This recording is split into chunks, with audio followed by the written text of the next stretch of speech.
Ladies and gentlemen, I have a very special guest sitting with me here today. This man is an MMA legend. He has a win-loss record of, he's going to yell at me for this, 51 wins, 32 losses, 7 draws, 1 no contest, 12 by KO, 15 by submission, according to Sherdog.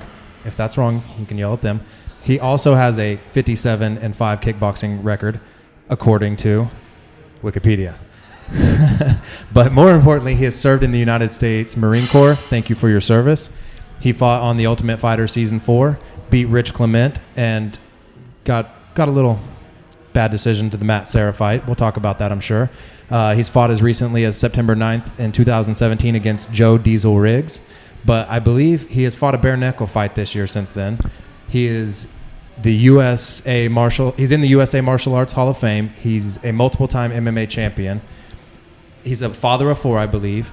I remember him. This is how I personally remember him. I remember him from his Matt Serra fight back in 2001 when he caught him with a spinning back fist, knocked out Matt Serra at UFC 31.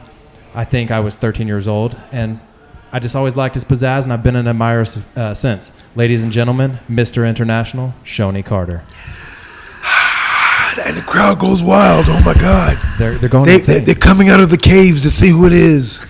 Wow. Okay. Hey, everybody. Mr. International, Shonie Carter, with his son as his sidekick, Kavion Osiris Pickums. Welcome. I like it. Yeah.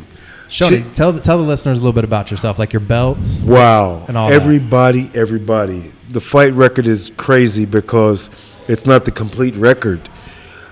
I have entirely from Greco-Roman, freestyle wrestling, judo, jiu-jitsu, bare-knuckle karate, bare-knuckle boxing. What else is there? Street fights, underground fights, a total of over 1,200 combative engagements. I'm actually really blessed to be able to articulate and enunciate my consonants and vowels still. I remember my sons and daughters' names. I can recite my driver's license number. I actually remember my mother's driver's license number. Do you remember your very first ever phone number? 708-681-3970, 1936 South 8th Avenue, Maywood, Illinois, 60153. My mother's driver's license number is C636505498. I can't say the last two. Figure it out. So it's pretty impressive, man. CTE may not be real. Yeah. Let's see. I can actually... Not in this one. Let's see. We can talk about the Gettysburg Address, the preamble to the Constitution. I can recite entirely Credo from Theodore Roosevelt. And it would probably mess y'all's head up that I can talk about a body composition and a anatomy in Latin. Yeah. For instance, I'll give you a small bit. It is not the critic that counts to point out how the strong man stumbled or how the doer of deeds could have done better. The credit belongs to the man whose face is an arena, whose marred with sweat, dust, and blood, who errs come short again and again, who at the point of high achievement, his place may never be with those cold and timid souls who need neither victory nor defeat. Credo, Theodore Roosevelt. The breakdown of a body composition basically is pounds and body fat times the body fat percentage gives you pounds and body fat. Actual body weight minus those pounds and body fat is the lean body mass. Skin, skeletal organs, lean muscle, 5 pints of blood, arteries, veins, and capillaries. Initial desired weight loss, muscle gain percentage multiplied by the pounds and body fat gives you initial desired weight loss / muscle gain. Actual body weight minus those pounds of fat will give you ideal goal weight. You take the original body fat percentage, multiplied by initial desired weight loss muscle gain percentage. You take the product of that, subtract it from the original body fat percentage. That will give you ideal goal body fat percentage. Now, if you want to talk about voluntary movement muscle is connected to the bone, which helps stabilize and mobilize the skeleton. Now, what is a muscle that's voluntary? It is broken down as epimysium, paramysium, sarcolemma, mitochondria, 75% phospholipids, 22% cholesterol, 3% water, and capillaries. It's going down on this. Oh, that's wild. It is going down. It's going down. I don't know how you can't top that. No, I mean, I really want to say, like, why am I here? I know. So I got to introduce my boy Patrick here. Patrick is a blue belt under Josh Pacini at 10th Planet Chicago. Not quite. Oh, you're still white belt? I am still a white belt, but it's just, I don't even worry about the belts, man. Okay. I'm more about gaining the knowledge. I apologize. Man. No, it's totally fine. It doesn't bother me, man. It's just it's more about the knowledge, man. You know, I came up with the decision a long time ago talking with one of the grapplers or one of the OG Bomb Squad, Joey Z, that everybody knows there. It was more about knowledge, man. Everybody comes in with the idea about belts. I want the belt. I agree. want to get this. But the thing is, so agree. you're chasing the wrong thing. I mean, if you're a lifer, man, it's about the knowledge, because the knowledge, you can add to that knowledge, and then you can pass it on. Like Shonie can pass it on to his son, Right. Yeah. and so forth. So that's Forever That's and what it's ever. for me. Is for my kids to pass that on. And I also want to say we are recording in a gym right now, so when you hear the clanking of the weights, that's what's happening. That's so, what's going on. So just know that like this is old school. Like we just sat down with the mics. We're gonna chop it up and have a great time. Yeah, I'm glad. Sure, too. man. Real quick, I'm glad you said that, because even plug here, this place. Yeah, I do, because literally, okay, yes, I have multiple black belts. Here, I'm one of the junior black belts. For 13 years, I was a first degree black belt. There are people who have started after me who now outrank me. And I tell people, I say, it's not the color of the belt that's really the important thing, because when you walk onto a mat or walking down the street, you're not competing against the belt from Target or the black belt from Troy Brothers. Okay, you're competing against the person, the man or woman. That's right. Yeah. So give this place a plug. So Oh, this is the fine establishment, 32 years, Chicago Fitness Center. I've been around for a bit. I've trained with Master Bob Shermer at All-American Academy of Martial Arts. But here is home. I'm here, and I'm the MMA instructor. I'm the first UFC dude from Chicago. I have my son with me. Like I said, KO. That's what I call you, KO. That's when I reference you. you sort of got a Mike Tyson nickname. Yeah, that's That is. true story. While he's here, outside of for me, so I was in cahoots with naming him. It's like his older brother, but it failed horribly on both. But I got away with one. Actually, I got away with two. Samarian, my son, his mother's name is Samantha. My legal name is Marion. Conan, I tried to get. She wasn't having it. But I did get away with Conan because Conan, for those of you who don't know, Conanites out there know, he was a Sumerian warrior. She didn't know about this, so I got Sumerian misspelled, but he's still Conan. Him, he was supposed to be Constantine Osiris. And I meant to name him Amun-Ra because I looked up the Egyptian mythology.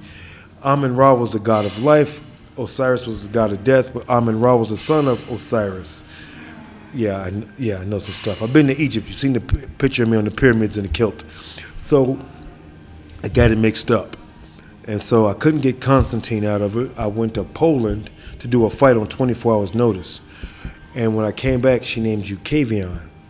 But she did misspell your middle name. It's Osiris, but she spelled it U-S, but it is pronounced Osiris. So I still got Osiris, nicknaming you KO, trying to predestine you to being a fighter. Oh, that is deep. That is, man. But were you a little worried about that, like trying to give that predestination on a child? No, because literally I figure if a person can walk their own path, no matter what their lineage is, they are the outcome. They are the determining factor of what they do. Because I actually have a credo, not just credo. What you think, if you think before you speak, and you speak as you act, you become as your character, and your character comes from your actions and how people perceive you. Well, It's true. a lot of it, I was trying to not be the Heat, the Spider, the Iceman, or the most dangerous man in the world. I'm not knocking the other fighters because I love those guys. It's just being not the pit bull, not the law dog, or whatever. Mr. International was about me traveling and seeing people, living life, seeing Earth for what it has. Because what we see on TV, okay, get ready to laugh, people. Get ready to laugh. Can often be misconstrued as fake news. I got to crack those jokes. Okay. Hey, fake news is a big topic lately, I especially in love- the gym. We Oh, have moves in the 10th Planet yeah. system Hashtag- called fake news. hashtag- Oh, I fake love it. news. I got to come by for that. So I tell people I became this athlete from being in college. I went to college. That's a subliminal message too. So That's right. the news and the life and experiences that I've taken, it came from traveling. You can read a book about the pyramids. You can read a book or see it on your phone and Google it, the Great Wall of China. You can watch the movie 300 and see the Aegean Sea. I've been there. I've been in the pyramids. I've been on the pyramids. I've ran on the Great Wall of China. I waded off into the waters of the Aegean Sea. I've collected seashells by the seashore in the Mediterranean Sea. So Shonie saw seashells by the seashore in Israel. I've prayed at the Wailing Wall, and you read about that in the good book. You know, the basic instructions before leaving Earth. I've been there, done that. I've prayed at It's the Bible, Patrick. Yeah. I know. Okay. I've walked the Via Dolorosa. I'm with you, man. Yeah. I know what's going on. Yeah. I've walked on the Via Dolorosa. You know what that is? That is the path that Jesus took on the way to his crucifixion. I rested my hand where Jesus rested his hands as the Roman soldiers beat him. I have holy water from 2 of the rooms with Mary, Joseph, and baby Yeshua hid from the Romans because there's no J sound in the Hebrew or Portuguese language. But I ain't going to get into all that. I feel like this is how you got the nickname Mr. International. Yeah, that's where I was like, that's how you came about that name, which Right. is very awesome because we've never had a conversation because me and you have way different conversations. We really don't dabble in like MMA or like jiu-jitsu. Yeah. It's more about family. Me, like Yeah. ever since I've known you, it's all about family, you know, and that's Right. why it's like, I've never even thought about like asking you how that name came about. And I knew the name and we saw the name when you did Fight to Win against Seth and you Right. busted out the Speedos. I don't know do you know about that? Oh, good. About the Speedos? yeah, I had the a fan Speedos. question that I had Yes. to ask you about Please. the Speedo. Okay. I'm going to let you ask. I know. I think. Go. Just go. Just But go. it was the question. It goes with the Speedo. And Yeah. did you have the largest cup in MMA? Yes. Yes. That was the question. Yeah. Okay. You see, it was a different direction because people have often wondered why the Speedo. I said, well, those of you the new jitsuists, I call it new jitsu because my jiu-jitsu is Japanese and I'm not IBJJ certified, which that's another conversation topic. Yeah, we've had that. Yeah. So literally in the Tate Shiogatame position or the mount. All right. Now you got to imagine this. I walk out there in that Speedo. Your game plan has utterly changed because you are looking at this match from a sporting or I'm going to submit him point of view. But then you have to think about it. Do you really want to pull guard and have Shonie Carter sweaty in a pair of Speedos in between your legs as a man? Now, this does not play well to your friends because we all got homies who don't know nothing about MMA or jiu-jitsu. It looks very homoerotic. Your boy's going to be like, dude, why you got a tight guard on that man in Speedos? Why is that man in red Speedos with his name across his butt? Because this looks like the wrong movie we shouldn't be watching. Now, in lieu of that, if I pass your guard at any point in time in a pair of Speedos at a Brazilian cut, you got to ask yourself, I'm in side control. I get to top mount. I get a Tate Shiogatame position. That's the full mount. I get a high mount on you in some candy apple red Speedos on you. Now the person who's looking on Flow Grappling sees you laying there. They only see Speedos, my booty, your chest.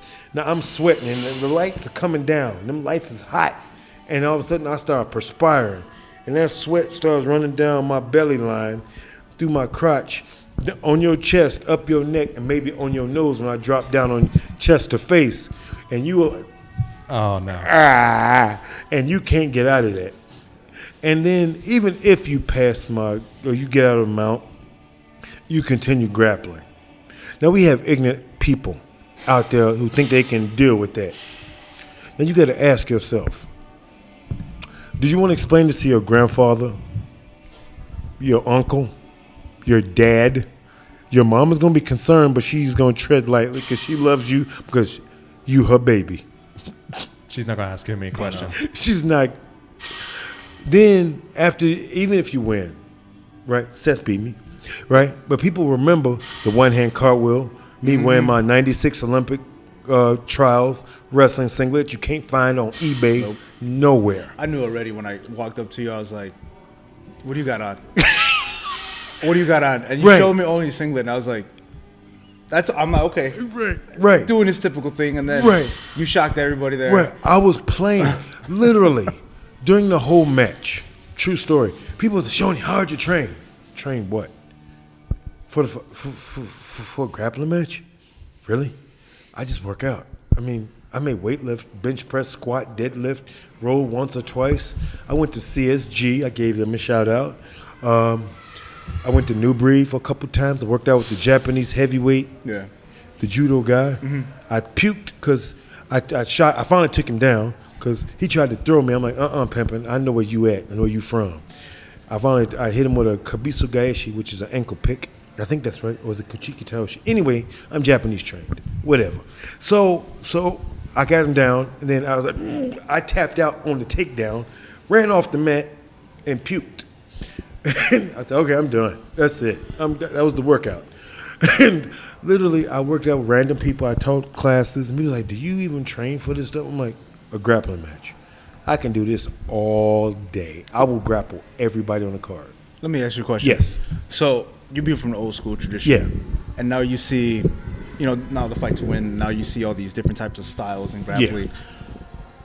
How do you look upon, like, pulling guard or not standing? Because we did dabble a little bit in conversations where it's what's going on with this generation? Okay, where it's like, that's why I call them the new jitsuists. Yeah, you did mention that. And I'm one of the last representatives of the OGs that still competes. I don't even know if Pete's Pratt, well, Chuck and Tito, but they don't count because I'm older than them. No, Chuck's older than me. But anyway, so I respect it because it's an art. Now, do not expect me to ever go into a grappling match and jump to my booty. Because I tried out for the Olympics, I was a collegiate All-American, a couple world teams, I'm a wrestling-based jiu-jitsu. I will learn the methods. Mm-hmm. I will even teach, I can train with them. I even went to Gordon Ryan's seminar at the Arnold Classic. Yeah.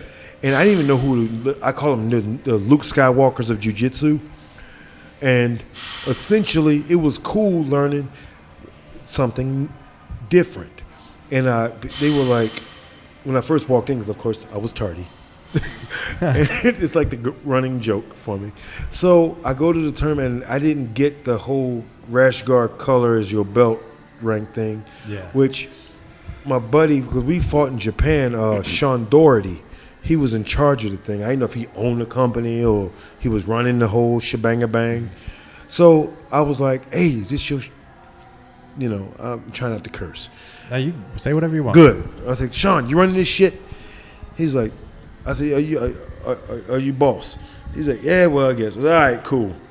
I said, well, I'm OG, like you. I said, I took off my shirt, and I'm coming in my little tantarans, my little Valetudo shorts.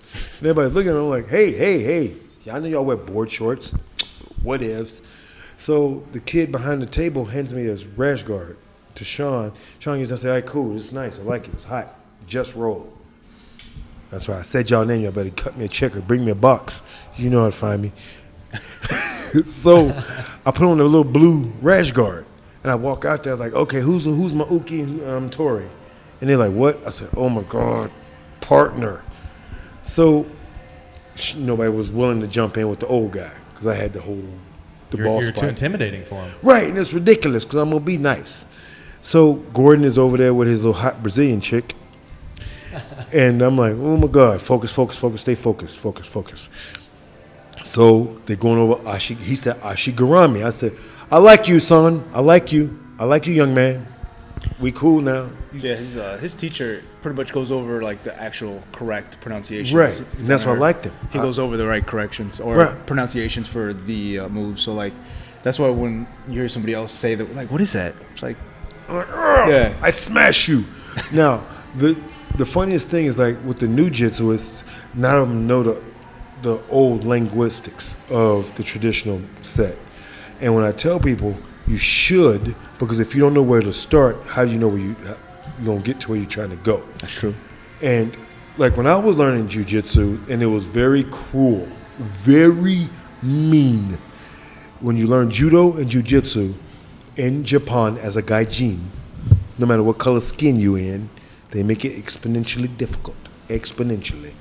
I actually started grappling on teak wood. Wow. Yeah, it was horrible. So you paid for your mistakes. I paid very much. Then, of course, then you go up the floors of the Kodokan. Actually, when you walk in, people don't notice that when you walk in, to your right, there's Dr. Jigoro Kano's gi. Then you have the pages of the original manuscript of Judo. And Judo came from Jiu-Jitsu, and they called it Newaza. And essentially, I'm giving you a lot of history. Good grief. Then there was the Kosendo's house and the Kodokan house. And they split because Kodokan figured Jiu-Jitsu was so brutal. Well, the new Jitsuists don't always understand that. And you're young. I get it. Okay. And I say, well, you should learn it before you put your pajamas on with your cute little belt. When you wear that belt, remember you're representing not just yourself, you're representing the tradition of the art. And a lot of them get that mixed up because it's now famous. You got Flow Grappling as a website, you got EBI and on UFC and Podio, and I'm missing a few of them. So you say they pretty much the new gen's getting into it for the wrong reasons? Right. And like the MMAs, the modern martial artists. I explained to people, I said, I'm a modern martial arts athlete. But now in MMA-E, and say, what you mean MMA-E? Modern martial arts entertainment. A lot of times people get it mixed up, is that they go into this business for famous and money.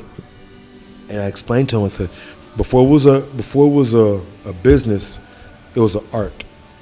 It was one of the Judo and Jiu-Jitsu were one of the two of the 7 arts the samurai trained in preparation for death.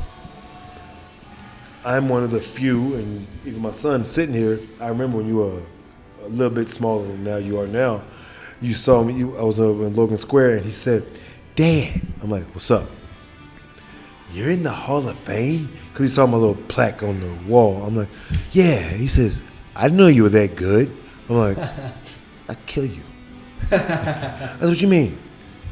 You like really good? I'm like, people know my name. It's okay. I love you. But the thing is back to how the new Jitsuists are doing it. Like some people just want to go just to get the belt. Yeah. I ain't gonna lie. The mystique of the black belt was my initial. I think that's everybody's. I Right. mean, when you first come in, you're like, I want that. I want that. I want that. Hey, But- we're death gripping the mics pretty heavily, guys. Okay. We're making a lot of noise. I know the listeners are going to hate me for it. So as I became more and more educated in the ways of martial arts and training and traveling and competing and learning, it became less and less about the black belt. And people will say that are listening, well, that's there. You say that now because you got 5 black belts. I said, well, no, you understand.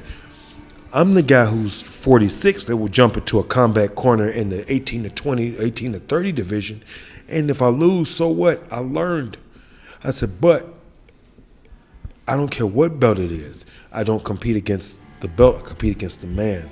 And as cool as I've done an overly exhaustive amount of effort in being non-political when it comes to dojo versus dojo. I respect 10th Planet, the 2 Gracies on Milwaukee, High Five, which I keep forgetting the name. Oh, that's Valco. Valco. Yeah, I used to train there a little bit. Valco, thank you. We're I trying to love figure that my- one out earlier. Yeah, I just keep forgetting their name because I don't get to go there very often. Because that's the original Carlos Gracie school, I think, right? Thank you. Carlson. Sorry, Carlson. Yeah, because I laugh because I go on the Redzovics, Dino Castells, but they split with Caitlin and their Roll Jiu-Jitsu's here. yeah Roll. Who is that? Mission MMA. We're giving a lot of plugs here. Yeah, I've been. I've sure been in are. all of these dojos, and I've trained with all of them. And the thing is that I laugh because like when I was at Valco's, there was a brown belt that was running the show. Yeah. Now I giggle because he didn't mean to. It happens. He's like, he says no black belts. I'm the brown belt. I said, well, bruh, how old are you? And I forgot he was like 20 something. And I said, I've been doing this since 1986. I said, I've been a black belt since 1990 something. What was your first black belt in? My first black belt was judo. Okay. And that's why when you look Shonie Carter highlight up, you see those throws. Yeah. And that's why I used to laugh, because people were wondering. I had a woman like the Jackie Calum of MMA, but Jackie Calum was the first female boxing promoter. And this lady came up to me and she saw the highlight reel on YouTube, and she saw another and a third one, and she was like, "Are they letting you throw them?" I'm like, "Hardly." And she said, "You can throw people like that." I'm like, "Yeah." And she was like, "I don't believe it." I said, I said, "Well, you can come to me to work out, and I'll work out the heavyweights today, and you'll see them pull guard." And she's like, "What's that?" I said, "Ooh, they're gonna sit down with me." She did. And I asked my training partner, I said, put your big boy draws on. I'll never forget the conversation. When she went to me, because she didn't believe it, I said, "This lady here, she wants to see me train." I said, "I need you to put your big boy draws on today, guys." And they were like, "What?" Because everybody knows I'm a smart ass. And so I said, "Just go with the flow, please. Don't do that little goofy on your booty stuff. Come at me." And one of the guys was like, "Man, I ain't playing with you." I was like, "Shut up, it ain't gonna hurt." So we get to working out. The lady was sitting there, and I started flinging these heavyweights, and she's like, "Workout finishes, whatever." A couple of them submit me, but I don't care. And they're like, "But they tapped you out." I said, "What is that? What you did this?" I said, "Oh, that's when they got me. They could hurt me, so I tell them to let go. They're bigger than me." She's like, You can throw people like that, for real." I'm like, and I said, "I'm pretty much dangerous. Yeah, I can throw whoever I want." And she's like, "I don't believe this." I'm like, "Oh, are you gonna manage me or not?" And she was like, "Well, how's your boxing?" I'm like, "My friends don't want to box with me." And she's like, "What do you mean?" "I'll hurt them. Those guys are bigger than you." I said, "Speed kills." So she said, "I ain't gonna take you here, man." Good technique. Yeah. Good So technique. literally, we go to the boxing gym the next day. Now, mind you, I'm in the boxing gym. I was training a sparring partner with David Diaz. Now, if y'all don't know who David Diaz is, too bad. David Diaz was in preparation for his fight with Manny Pacquiao. I'm sure y'all know who that is. We definitely know who Manny Pacquiao Right. is. David Diaz had the WBC belt, and I was David the Diaz. southpaw in camp. Was that the Baby Bull from Houston? No, he's from here. David Diaz. Oh, yeah, he won the belt. Right. He did win the belt later Right. on. Yes. I'm thinking about the young cat that fought Marquez. Right, I And know you're talking. gave him a great fight. Right. It was a great That kid from Houston. Right. And then she saw me in the ring, about to walk into the ring. She's like, "Are you?" Yeah. I gave it a hand. Remember in the hand you say, Yeah, when it used to mean something. right. So Now people just give you a high five. right. I'm like, that's an insult. It's like, there you go, So I buddy. get in the ring, and I did like 4 or 5 rounds with David. Now, yeah, he was beating me, but I was getting licks, and I looked competent. And she was like, "You're the real deal." I said, "I'd kick his butt." She said, "What?" I said, "I'll kick his ass if it's a real fight." And he said, "I don't know about that, Pa." I said, "David, Scrape City, population you. Me and you get into it." And that was just because your whole mentality of it's you versus the man. It doesn't matter their I rank or how don't good they are. care. And David and I are still cool. He's no longer fighting. He's running his own school. And she was like, when we parted ways, and she didn't quite know how to grasp me because I'm this slick talking West Side guy who she couldn't figure out. And even my days of in the UFC, Yeah. the Ultimate Fighter, actually during the Ultimate Fighter, guess who was not here on Earth? Yeah. Him. The young man sitting next to you. Your mother was pregnant with you while I was on Ultimate Fighter.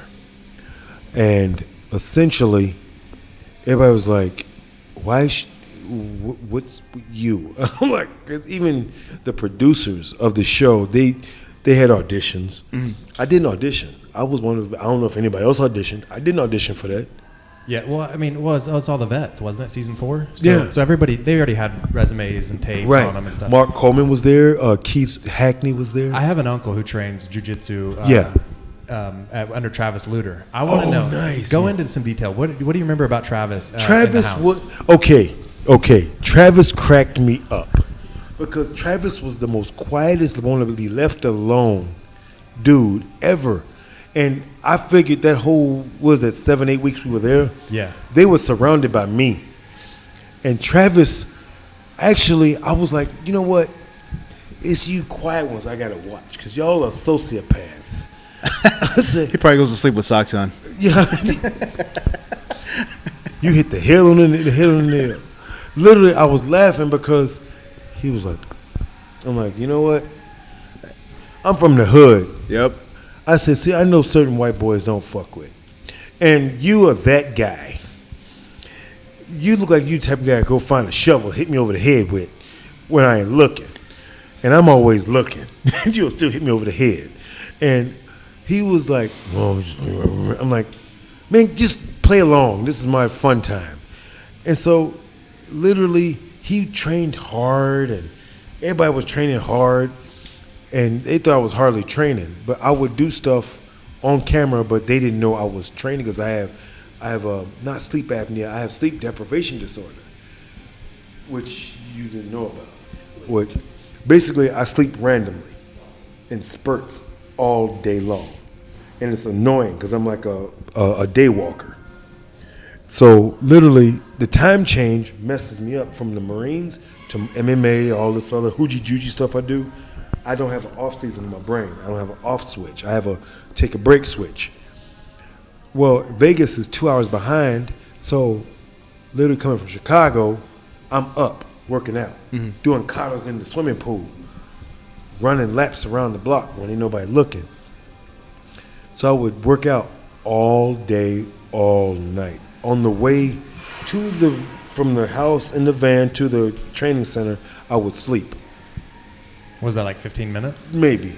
It's like a power nap. Yeah, I Pretty power much, nap yeah. all day. Like when you would see me at work, Yeah.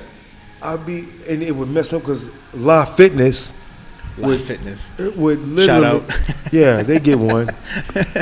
The shift is from 9 to 1, and then 1 to 4 you're off work, and then from 4 to 8 or 4 to 9. So 3 hours a day I'm working out or sleep. And I get up and I'm like, brink, and I'm up for like a day. I sleep for 15 minutes on the 25th hour, 30 minutes on the 27th hour. In Vegas, I couldn't regulate my training, so that's why a lot of it I was crazy because I was gluing water bottles and painting pictures and doing crazy stuff just to try to tire me out. Yeah. I got really good with a deck of cards. X-Men? X-Men, you know what the X-Men are, right? Of course you do. Video games. Gambit? Oh my God. What would you Broke do my with your heart, life? kid. You just broke my heart. Broke my heart, son. Broke my heart. But you are my biological son. He's the one with the cards, potential energy. He can like turn the card and turn to potential and make it explode.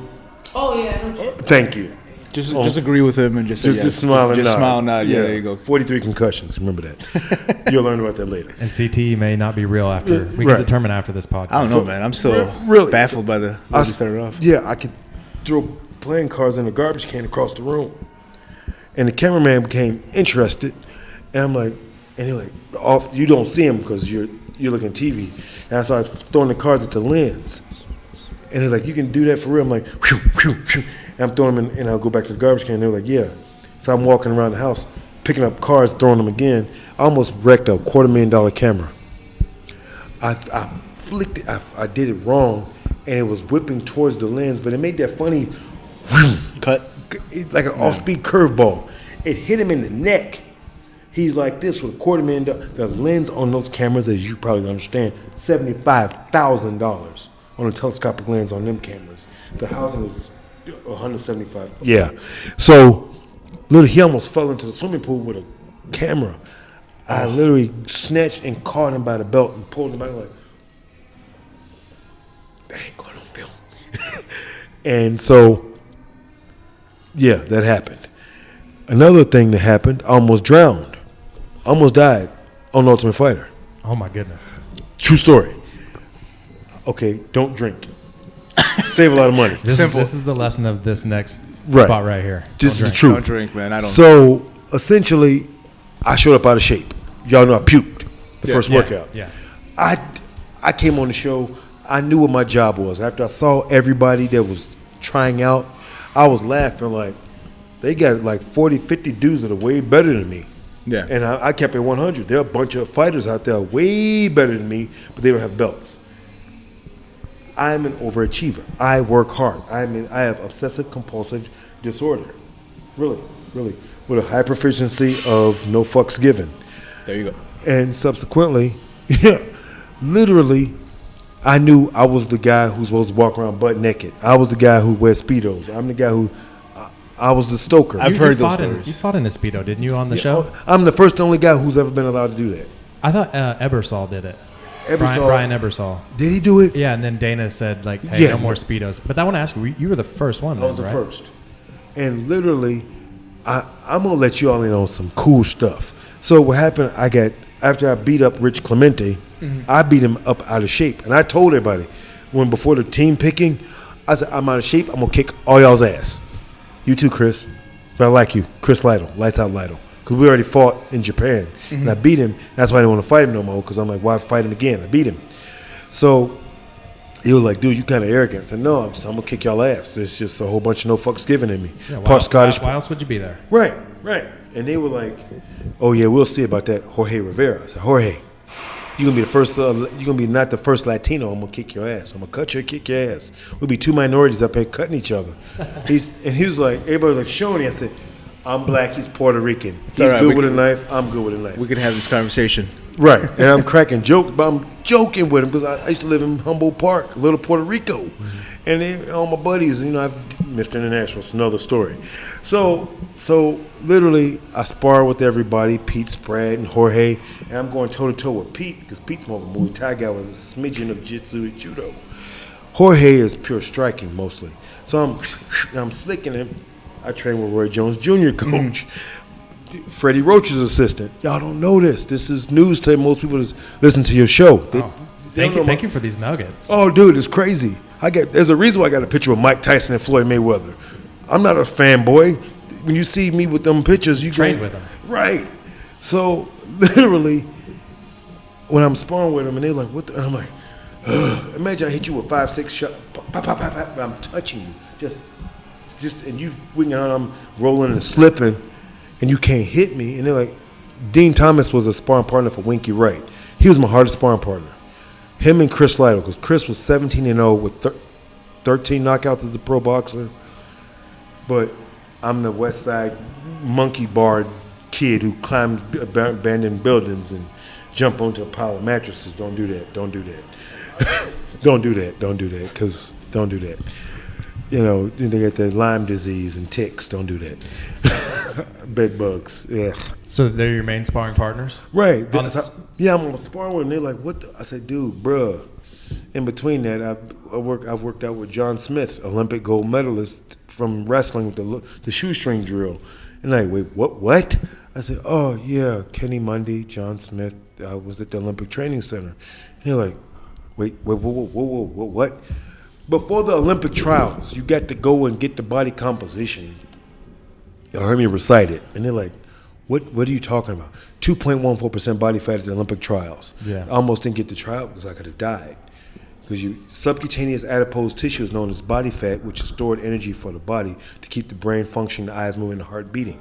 Yeah. So I have a question for you. Yes. So when you told all these guys you're gonna kick their ass on the show, they thought it was full of shit. So like, some of that aired, if I remember correctly. Right. Like, and the guys were getting upset with you. Oh my god. So when you were training and sparring, in the gym with Chris and everybody, like, were you worried about having to fight some of these guys that like No, you're sparring with? I'm never worried because I wrestled a bear in Russia. And You and Khabib? No, I did it before. Well, Khabib probably did. You probably wrestled the same bear. Could have been. Or he could have wrestled the father of that cub bear. Or maybe Khabib wrestled you and you're the bear. You could. That would be interesting because I'm gonna have I to look know at that where film Khabib. I know where his brain is. Yeah. Well, essentially, they thought I was joking, and people was like, when I told them, I said, I wrestled a bear. I ain't scared of anything that's a Homo sapien with 5 pints of blood in it. And they were like, excuse me, 2 kidneys, 4 chambers, 5 pints of blood, 33 teeth, 4 types of teeth in your mouth. And the guys are like, what are you talking about? Molar, incisor, bicuspid, and canine. And so they were like, we was at the pre-show physicals, and they thought I was just Well, the nurse was talking crap. The Yeah. show nurse was like, "Excuse me." I said, "Don't play anatomy with me, mama. I tell you about the 240 muscles in your core, anterior and posterior chain." And she's like, "You don't know what you're talking about."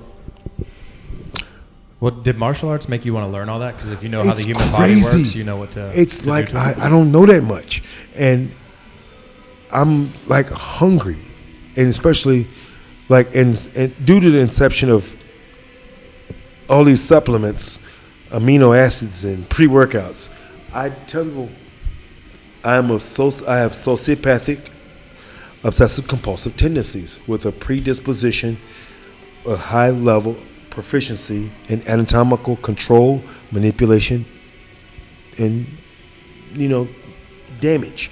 And I'm very stoic about it. And they be like, "What are you talking about?" I'm very proficient in hurting you and not caring. I can say, you get into it with me, the average person, like when I've been on the bus or the train stops, Yeah. and people are getting slick in the lip with me, I'm like, don't get hurt by a man in a skirt. Southbound on the Pulaski bus going onto the hood. Yeah. And literally, I laughed because people have tried me, and I hate it because I know the people of the CTA website. Yeah, I'm on it. I've done an inverted planche on those hold me rings. Yeah.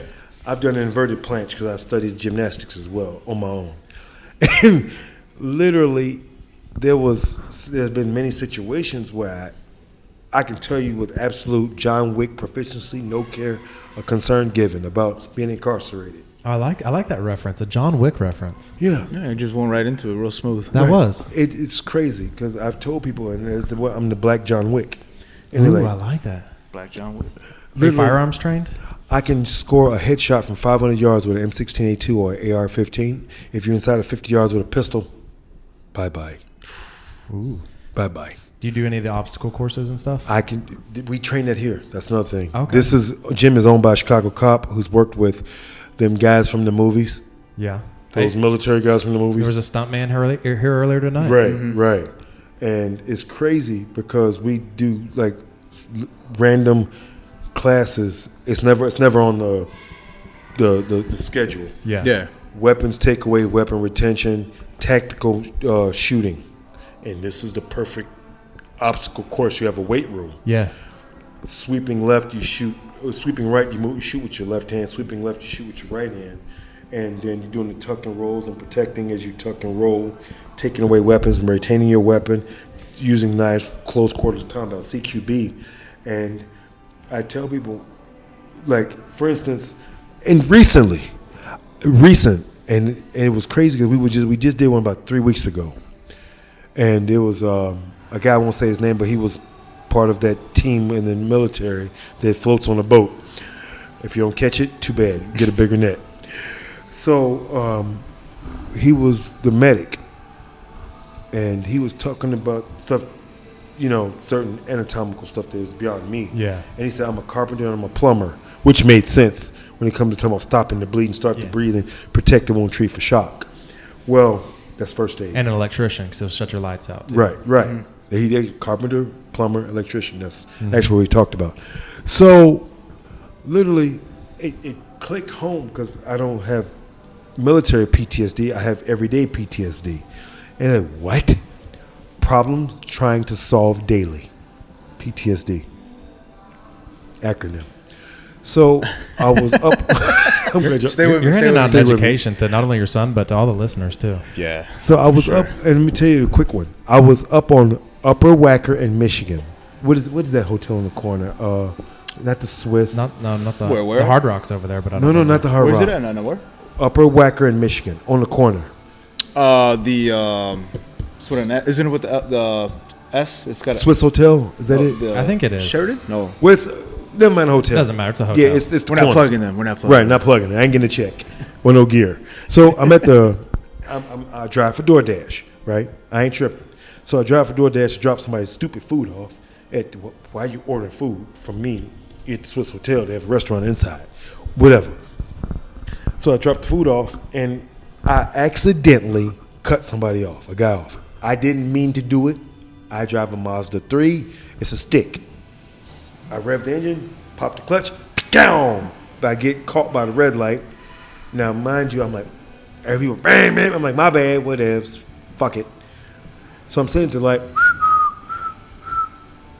and I see a door swing open, and he's right behind me in a white Chrysler minivan with 2 baby seats and it's tan interior. And it's crazy that I said that to you because it was at night.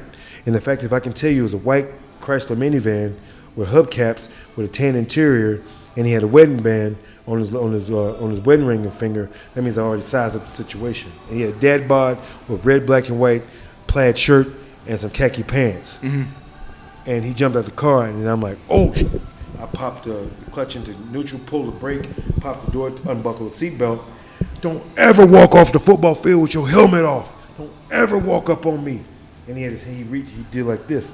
If you don't take your hand off your hip, I'm going to end you. Your children going to miss coming up with daddy, and your wife going to be slow singing and flower bringing. He was like, you cut me off. I apologize. I don't apologize to nobody. I said, you got the car on me. I said, if you don't take your narrow ass back in that damn car and call your wife and say I love you, I'm going to end you right here.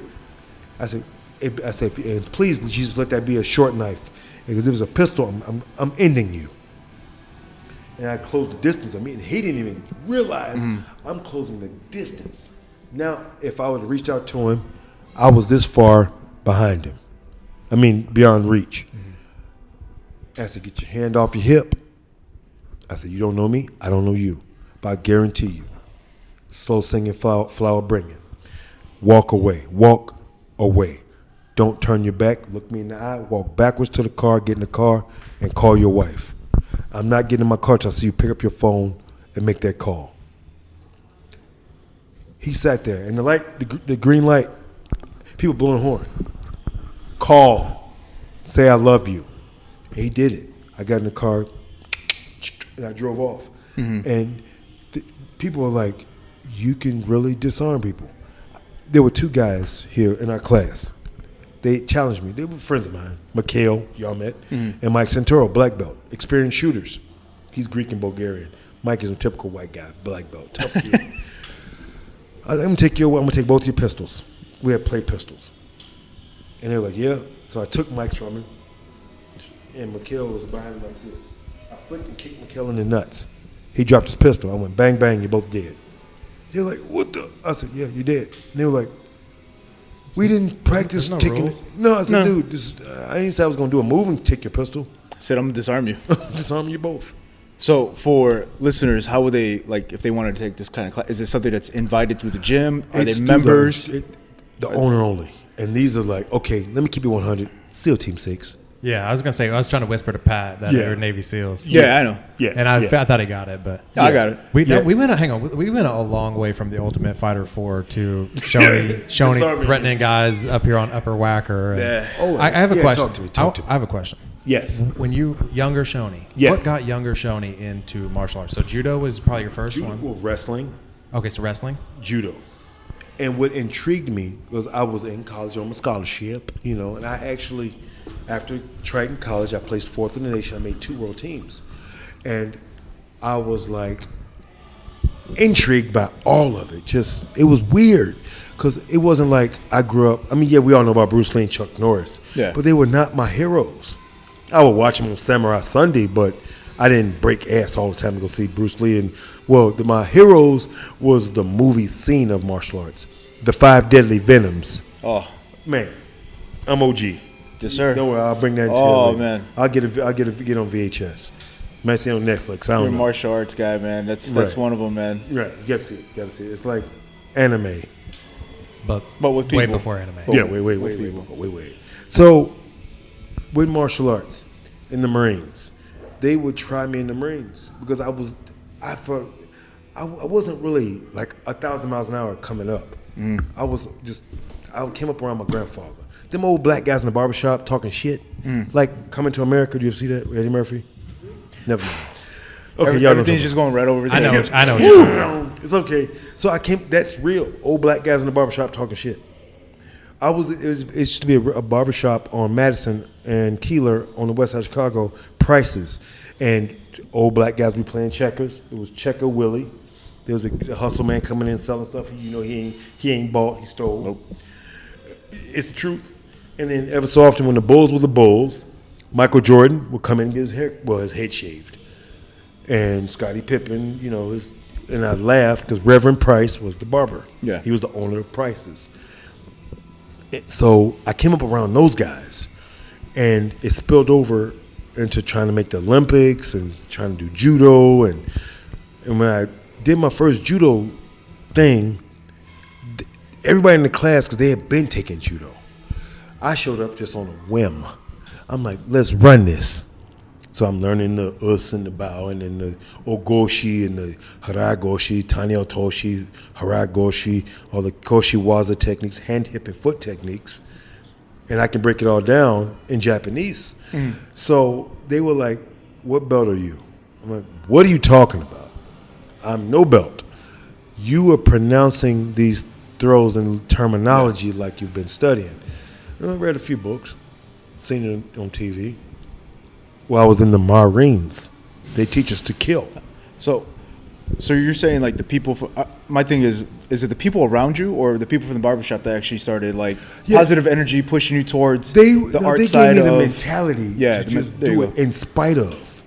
I don't, like I tell my son, I'm glad he's here because this is my youngest boy.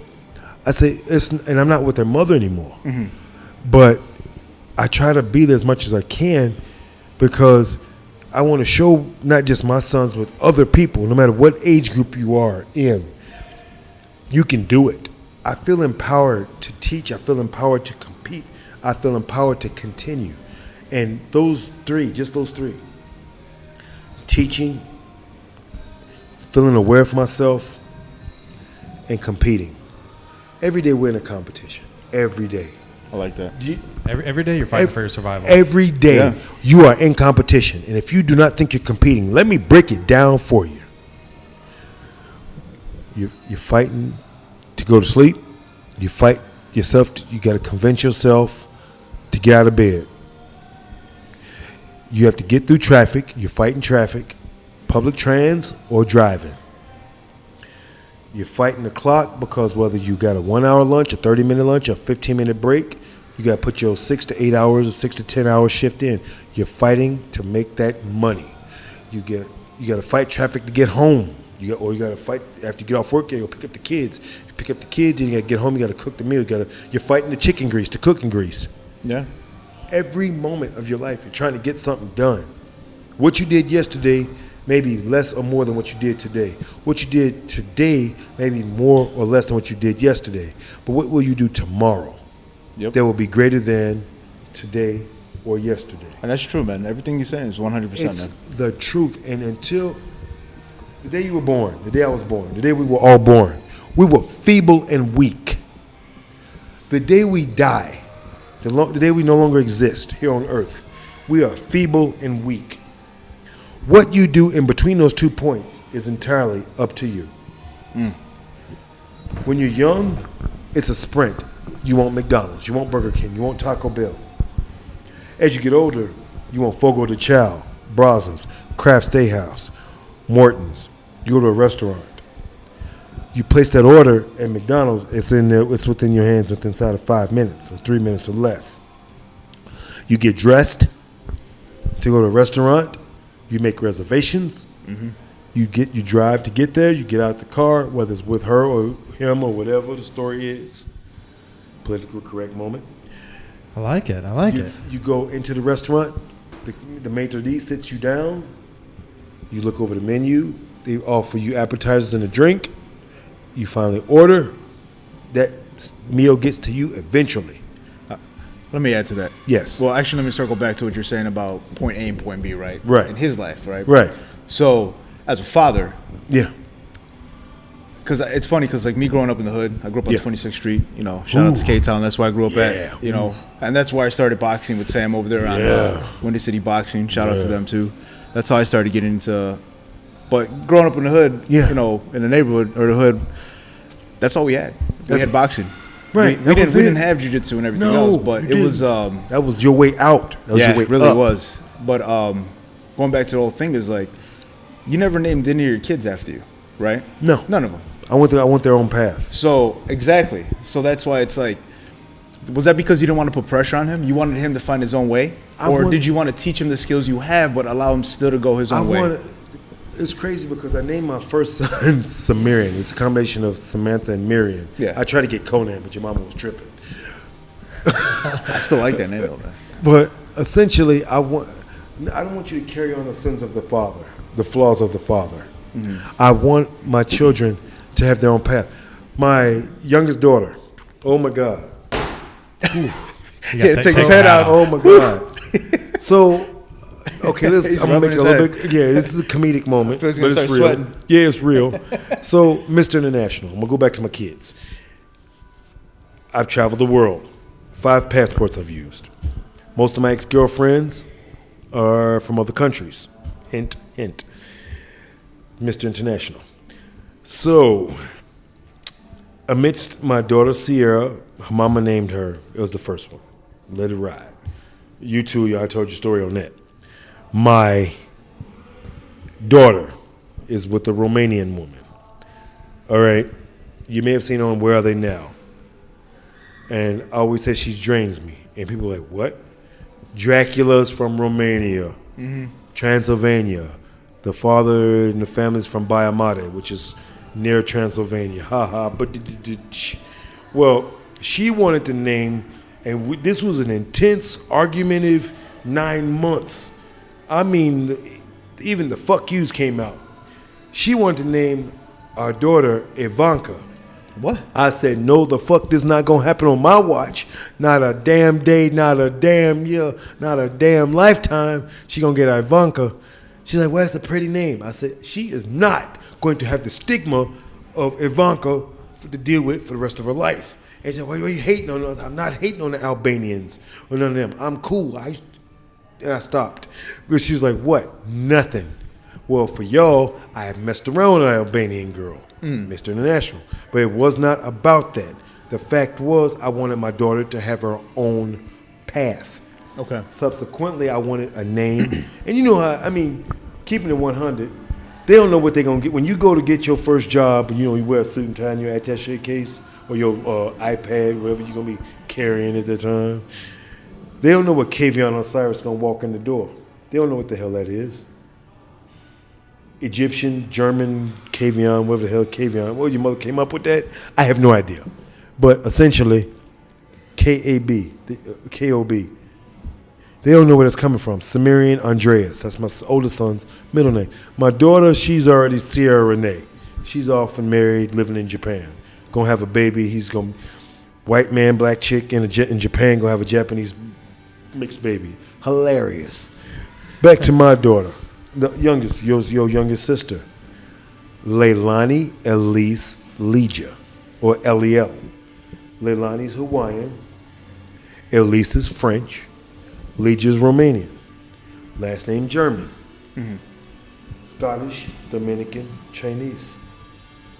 So when she applies for that job online or on her little flat screen, that boss gonna be like, what the hell is walking in?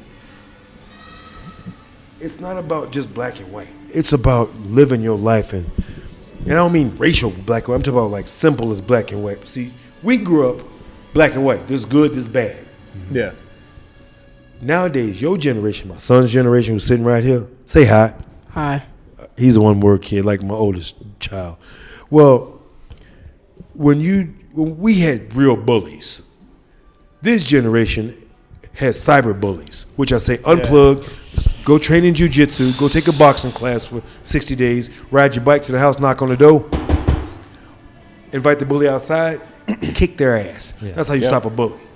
Or even in school, your brother. I used to get bullied a lot, man. Man, because I came from Texas. I came from shout out to Floresville because that's where I'm from originally. Okay. So it's like living in Cicero, but you're like right at the border of San Antonio, which is basically San Antonio, but it's Floresville. Right. So like me coming from Texas after my father passed away. Like my dad had us like, you know, I'm a blind kid, tail, right? We had a tail.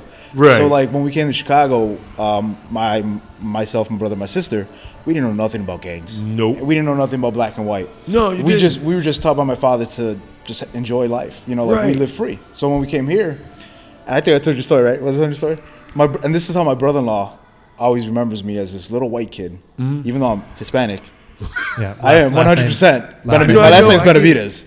But it's funny because it's like, you see me as a kid, when I came from Texas, my hair was blonde, bleach blonde. Right. But now I got a tail, and I live in the hood. So at the border was, you know, the Kings on the other side. Right. So I used to go to Mason, which was an all-black school on 13th and like Costner or something like that. I think it was like 13th Costner. So I had to take I used to have to take a bus. I think I was there before. Which was on 20th and Kaminsky. I had to take a bus that would take me there every morning. Right. So my mom takes me to buy me some Chuck Taylors, all white Chuck Taylors. Yep. Did they step on your shoe? Yep. So then my grandmother gives me a K earring to put in my left ear. Oh. And anybody from Chicago already knows. Yeah, and they're probably saying the same thing like, oh, damn. So I got off the bus one day. I got 2 blocks down. I got my ass beat. I think I was 8 years old. Right. I got my ass beat. They took my shoes. The earring was gone. You know what my mom tells me to go home? Wear your shoes. Didn't even have the audacity to even ask me, are you okay? Where's your shoes? My brother-in-law was there laughing. Everybody's just like, whatever, you know. But like, that's the thing is like, he's right. You guys have this cyber stuff where we had to real issues. Yeah. And I laugh because I ain't gonna lie. I'm gonna keep it 100 with you. I had a bully. Her name was Kim Miller. Oh, a female bully. I had a female bully. I found out later she liked me. Yeah, that was always the case. I was about to say, but she would the case. beat my ass. And one day I got tired of running because she was a long, lanky little fucker, and I was never the fastest at nothing. I mean, literally, I stopped. I literally stopped running. I'll never forget. Right on Harvard, it was at Lexington. It was Lexington, and literally, I was right in front of a white garage. It's crazy I can memorize this. And literally, Imprints. It was the blue car, the white door, the roll top garage door, and I stopped, and she's like, "What?" And she slapped that cow walking shit out of me, and that was it.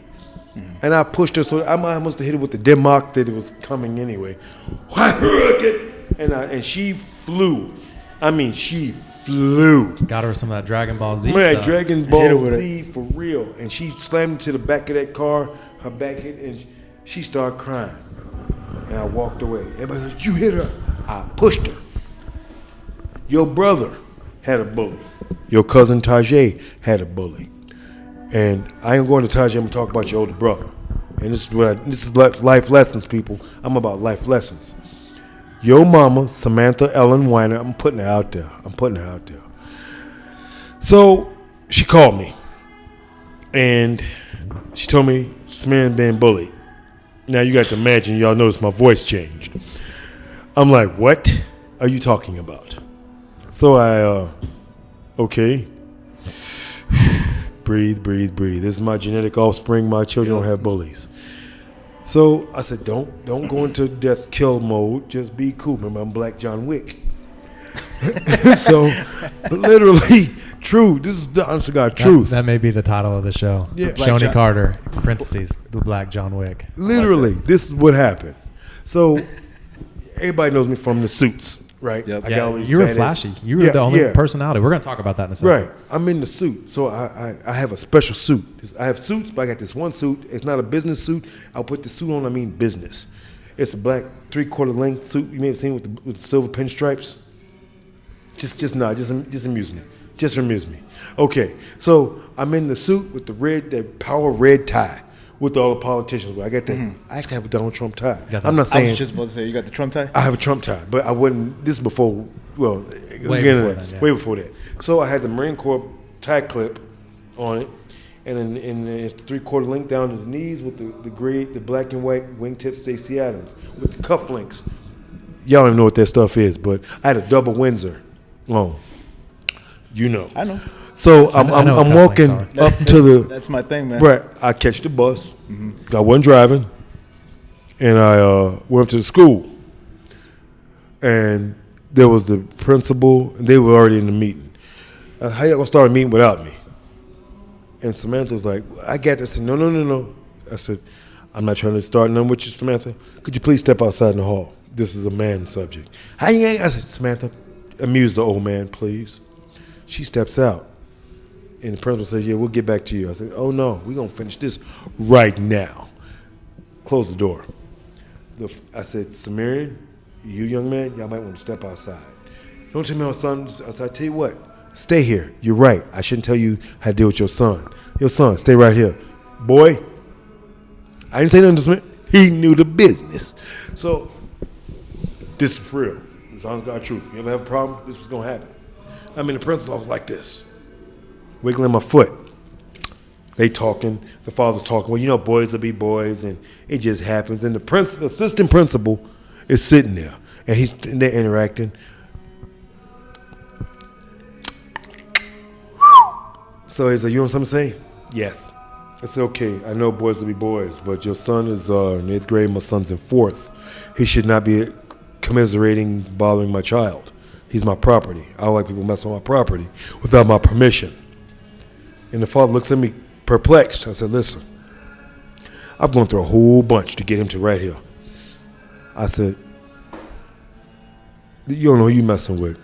I said, principal, I was in the U.S. Marines. Appropriately, politically correct. Thank you for your service. No. I ain't done yet. I uncrossed my legs. I said, I'm the first UFC fighter from Chicago. At the time, I only had 9 world titles.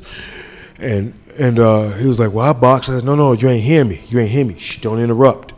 I didn't interrupt y'all. I said, I'm proficient in 7 to 8 different deadly martial arts. I was in the Marines. I fought foreign wars. For the country, you're kind of young. I said, no, I have fought foreign wars. I fought overseas, different men. I wrestled a bear in Russia. And he was like, they were looking at me. I said, listen to me, okay? Listen to me. Got to get that Brazilian in there. Right, I said, okay, listen to me. I'm going to take my child. I'm going to teach him 7 deadly martial arts in 48 hours. Your child and your older daughter have been messing with my son. He's not going to hit your daughter. He's going to push her down the stairs. And I said, he's going to come up to your son. He's going to take your son's arm off. He's going to dislocate his arm and kick his teeth in. I'm going to make sure he does it. But before he does, when we walk out of the school, I'm going to kick you in your nuts. I'm going to pull your hair. I'm going to step on your foot and break your toe. And I'm going to break your right thumb. And there's not a damn thing your son going to do about it but cry. I'm going to end this between you and me. And if your son decides to get froggy because I just whooped his daddy's ass, I'm going to whoop your son's ass in front of you while you're clutching your nuts with a broken right thumb. I said, now, I boxed. I said, no, you ain't hear me. I've trained with Mike Tyson and Floyd Mayweather. You may have heard of him. Roy Jones Jr. coach. I'm going to piece you up so hot, I'm going to punch you in your dick so hard you're going to be pissing out your left ear. Now think about it. Is this what you want in your life? And I'm going to take a pint of blood from you. And I'm thirsty. Whoa. I mean, like, did you have to go through all of that to the guy? Because, like, once you would have told me, like what you're a Marine, and like, right. you wouldn't have to give me the whole spiel. The thing is that you have to meet evil at their level and higher. And I didn't really want to. And I didn't yell. I didn't yell then. I didn't yell now. No, but there's a lot of threats in those sentences. No, those are promises. That's what the principal said. He said, "You threatening him?" I said, "No, I'm promising him because it's guaranteed, man." Yeah, it ain't like. And I told him, I said, "It ain't like you gonna stop me." That's why you don't make promises you can't keep, man. Right. And I said, "Now, son, get up. Let's go. You're out of school for the day. Classes begin." It's like 9 in the morning. Samantha she heard of it. She's like, I said, ain't nothing you can do about it. I'm going to teach him. You can't hide him from me. Mm-hmm. I'll show up when he gets out of school. I'll teach him on the school lot. I got a gym bag. I got a jump rope. I'll get him in shape. I'm going to make him do it. Literally, it was over. The teacher, is that Terry?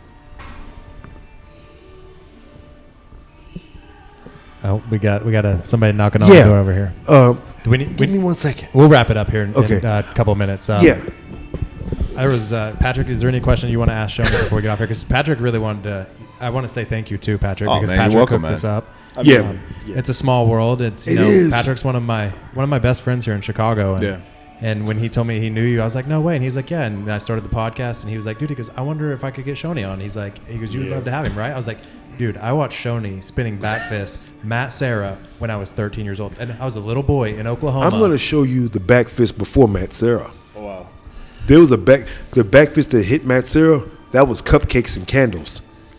There was a kid, well, it was two. One, Keith Wisniewski.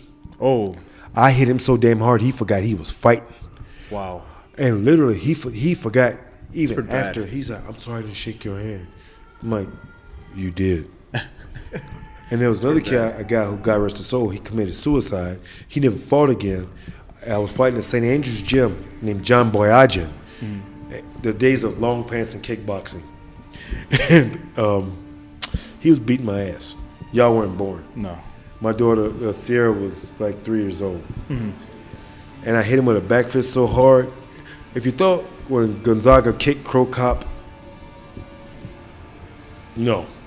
I hit him so hard, his legs folded up under him. And literally, they thought I broke his neck. Oh, wow. Yeah, it was bad. And it was kickboxing, and we had horsehair gloves. Oh, those old boxing gloves. Those Those old school. old- Yeah, old ones. Paya! That's why I've been. I've known Shonie for what were we talking about? Like 10 years? At least. Because I mean, I know you guys don't know who I am, but I work for CTA. I work for the city. I'm a bus Yeah. driver. At So least. about 10 years ago, Yeah. 10 years ago, I picked him up right here down the street from the gym on Belmont and Ashton, going eastbound towards Redline, and I didn't know who Shonie was. I didn't know he was a fighter. I didn't know anything.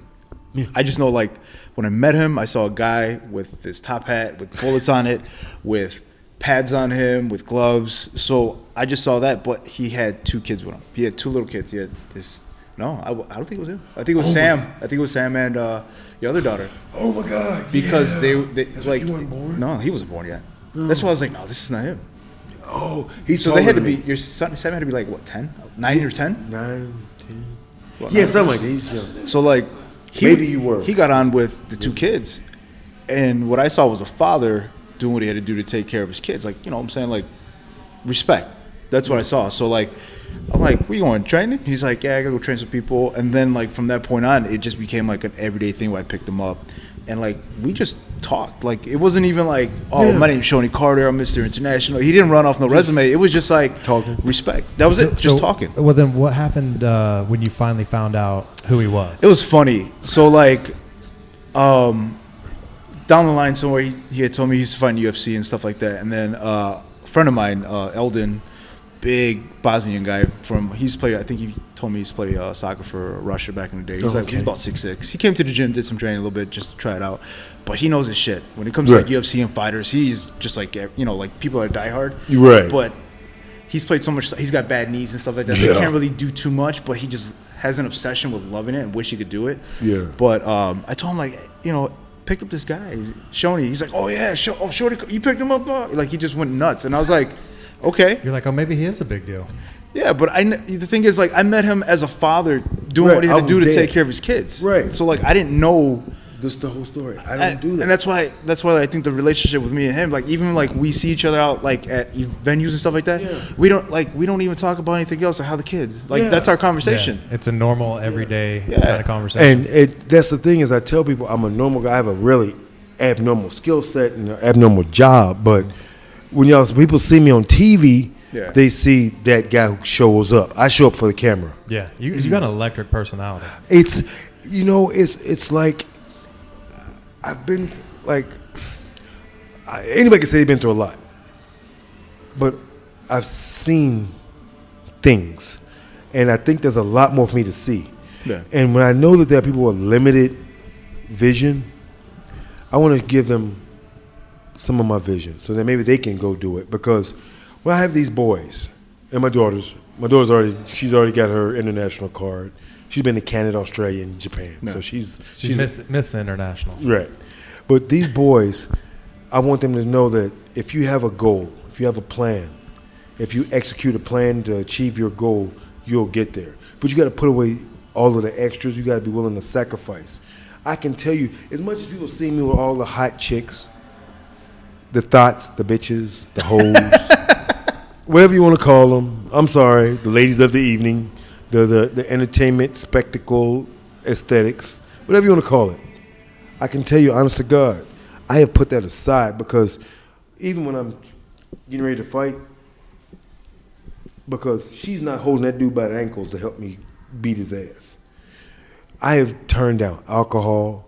I didn't take my first alcoholic drink till I was 32. Wow. That's wild. And people, when you see I'm not those, even 32 yet. right, 32 years old, I took my first drink, and it was because your mama. Your mama was stressing me the fuck out. I was a woman. Yeah, she was stressing me out because I was doing a fight I shouldn't have been doing. I did an 8-man bare knuckle knockdown tournament here in Chicago in FashidaCon, and I did it, and I actually fought in a 3-man team. It was 8 teams, 8 countries, 3-man teams. Well, we won the tournament, and literally, I got rocked a few times. You know, bare knuckle. Would that be the triptet? Right. So after I won, literally, we got the belt, and Eddie Yoshimura, who's very, very not, he likes cranberry vodka.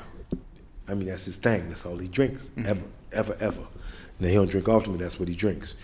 He got in, and I was like, you know, I'm seeing 8, not doubles. I'm seeing 8s because I'm head spun. I walked, and Samantha, she gets in the ring. She's happy because I won. I take the drink from her. There was one time I lost all us and cool. It's like taking the damn drink from Carlson Gracie Sr. and not giving a shit. Yeah. So literally, I grabbed the mic from the announcer. I need a Vicodin right now in front of the whole audience and everybody. I say, I need some pain pills. I want you to bring them here right now. And some lady walks up to the ring and hands me 2 800 milligrams of Vicodin. I chopped them down with my teeth and chased it with cranberry vodka. That was the first time you drank. That was my first drink. So you were on like High Street after that. I was High Street going. The first time I ever smoked weed, I was 39 years old and I'm 46. So that wasn't that long as ago. of this year, I can say I've used up all my fingers plus 2 or 3. Wow. That's impressive, man. Like, yeah. I know. Would you see? That's a good lesson for the listeners. Wait till you get older. Wait till you're in the 30s. I didn't smoke weed in college. I didn't drink in college. I was trying to make the Olympics. I didn't. Yeah, straight edge, man. Literally, I didn't have my first girlfriend until I was 18, second semester, senior year. I only got laid once in college in 4 years because I was. You had a path. Oh my God, I was eating out of the dirt in Tennessee. Oh wow. Jumping in people's gardens because they don't mind. Organic is not real.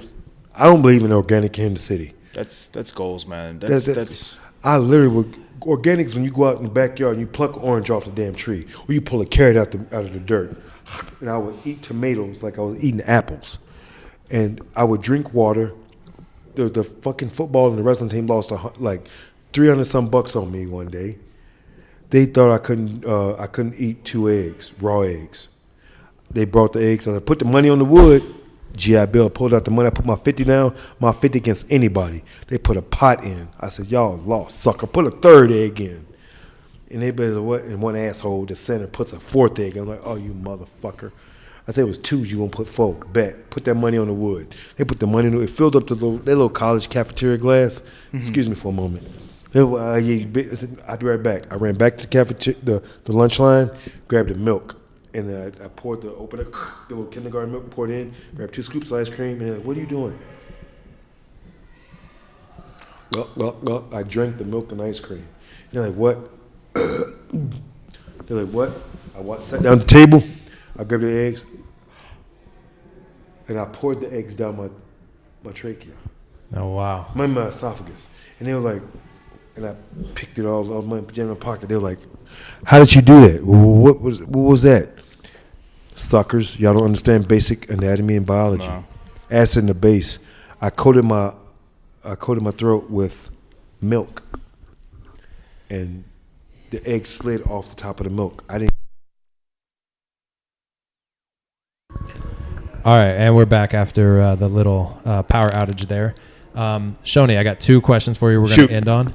And one of them is, for myself personally and the listeners, what was it like to fight in the UFC? It was my first UFC. I puked right before the fight.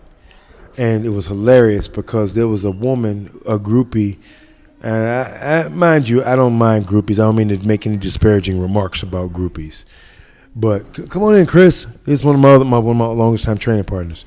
Well, I puked and she started rubbing my back. And my manager at the time, God rest his soul, Phyllis Lee, she kicked the woman out, and I was mad because she was Miss Boobalats, whoever it was. And it was insane. Giving CMO Fit a shout out, by the way. What's up? So that fight, it was crazy because I had over 60 fights at that time. That's why I laugh about Short Dog's record. And it was my first UFC. I should have been in UFC 13, but Master Bob Sherman tried to get me take my spot. And he said he wouldn't want me to fight because I wasn't ready. I was supposed to fight Ranger Stott. And I was like, who's ever ready for the first UFC fight? You'd never know. It's either shit or go. Is that the largest crowd you've been in, like, or UFC crowds, or was there? No, Japan. Okay, Japan was. Yeah, that's a whole nother level. Oh, wow. No, when I kickboxed, I fought in China. I did Sanshao in China. We were the first professional athletes to compete in Sanshao, yeah. I did the real Sanshao, not the Kung Lee. I did fight Kung Lee, but I fought the all China or all Asia team in Beijing at the largest audience ever. And they stopped everything that was going on in the country to watch America versus China. Mm-hmm. Only 2 of us won. Okay, that's kind of impressive that the UFC wasn't your largest crowd. No. Okay, but I mean, even still, then it was kind of still new in the early 2000s. Yeah. This was 90. Well, that leads me to the final question then. Yes. Out of all your world titles, which is your favorite and why? Which is my favorite and why? Wow. Let me think. First one that comes to your head. I would have to say King of the Cage. Why? I took a fight against Mike Quicksand Pyle in the WEC. Did he have the mullet back then? Yes. I lost out of frustration. Sometimes, you walk into whether it's a workout or a spar match or whatever you're doing, fighting, you just feel not right. Yeah. No, train your like ass. Yourself. Right. I was out of sync. I couldn't dance salsa. I mean, I couldn't do nothing right. Literally, I was going to the fight, and I got caught in a damn triangle choke, and I wasn't even choking. But I was in one of them fucked up triangles where I was going to get a face lumping if I didn't tap. Because he was squeezing, pulling the back of my head like he thrusting hips in, and I'm like, whatever. And I'm like, whatever, motherfucker. About to start throwing those hammer fists. Right, yeah, he started kabongering me in the face. I tapped. Fuck it, whatevs. A week later, Monty Cox calls me and wants me to fight the King of the Cage for the world title. And I ended up beating Jason Black, 19-0. All right, Shonie Carter, where can they find you? We're going to wrap this right now. Chicago Fitness Center, 3131 North Lincoln. Come by any day. It's the number 773-549-8181. Awesome. Thank you, Shonie. Everybody, my pleasure. Shonie Carter. Before we go, I just want to say, Shonie, thank you for relighting the torch in my life to push me to go back to doing what I do is jiu-jitsu, because there's a period where I didn't because of an injury, but I had things in between, my wife, my kids, marriage, another degree, but you were the one telling me, what the fuck am I doing? Why ain't I training? And I want to thank you for pushing me, and now I'm at 10 Planet. I've been there going almost on 2 years under Josh Piscini at 10 Planet Chicago, and that has definitely changed my perspective on life. I've been able to look at things differently. I've done so much different things over that time. So I've told you in person, but I want this to be aired because of my kids later on when they hear this. You'll be influenced by certain people that come across your life. They will tell you things, but it's up to you to listen to those things because they see goodness or greatness in you, but you have to believe in that greatness yourself. So, Shonie, thank you from the bottom of my heart because it's allowed me to be a better man for my family and for the people around me. And thank you, Steve, for allowing me to be part of this because this is something that I would never think of even being part of in my life because I'm just to me, I'm just a typical person. But if I'm able to help out anybody in any situation, just ask. If I'm able to help out, I will do my best. But thank you. It's been an honor and a privilege. All right. Thank you, guys. Thank you, Patrick. Thank you, Shonie. My pleasure. We out.